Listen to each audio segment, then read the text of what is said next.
Good morning mga lalab. Ngayong umaga ay ipapakita ko sa inyo kung paano magawa ng preserved olive. Yan, meron tayo ditong black olive. Yan, ipipreserve natin yan. Yan, so nakababad na siya ng 1 linggo. So ngayon, ipipreserve naman natin. Nilagay ko na siya sa jar, already was. Meron ako ditong 2 cups of sugar with 5 cups of water. And then, meron ako ditong pressed bay leaf. Yan. Ipipreserve natin to para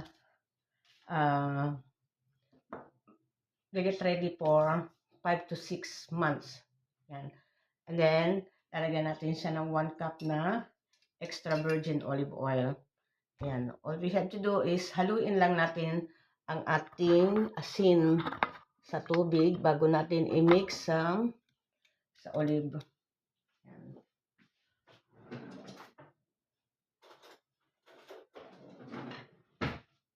Ayan, haluin lang nating mabuti ito mga lalab. Yan, ang asin bago natin i-mix sa olive.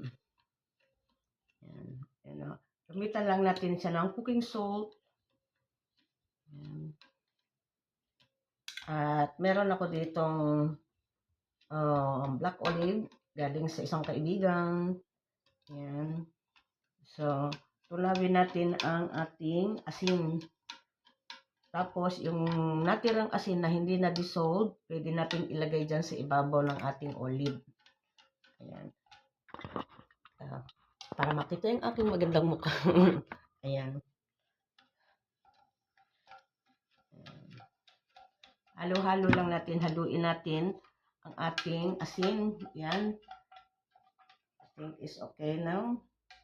And then, yan mga lalab, meron tayo ditong, ayan, ibaba ulit natin para makita natin ang ating olive. Lalagyan natin dito sa olive. Tapos lalagyan natin siya ng bay leaf. Ayan. So that one. Tapos yung natirang asin, ilalagay natin sa ibabaw. So ito get ready for 5 to 6 months ang ating olive.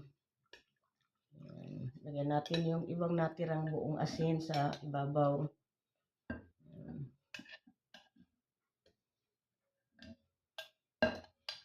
Lagyan natin ng asin.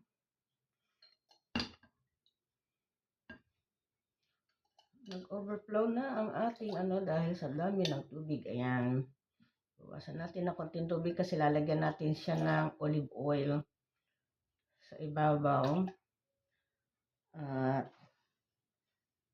ayan, yung tumaas yung olive. Lalagyan natin siya ng olive oil mga lalab. Mga half cup o 1 cup sa ibabaw. Tapos lalagay muna natin ang bay leaf.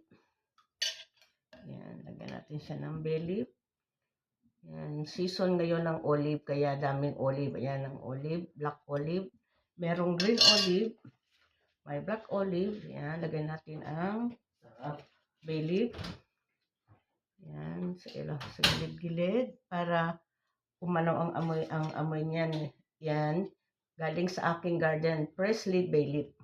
Yan. Presley. Ang lalaki, diba, ng aking bay leaf. Fresh from the garden. Ayan.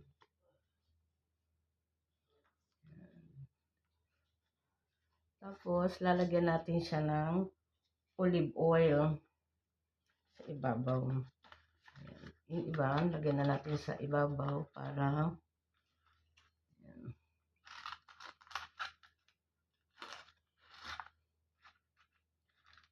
ayan. At saka ayan, kasi merong olive sa ibabaw. So, lagyan natin siya ng olive oil. Ayan, I got extra virgin olive oil.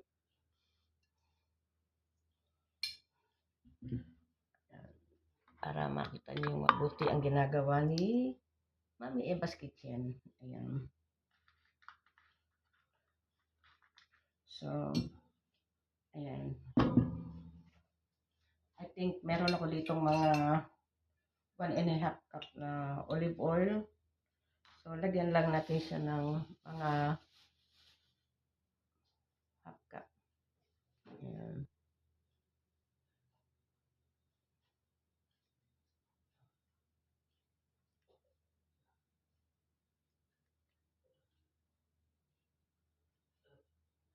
Ayan.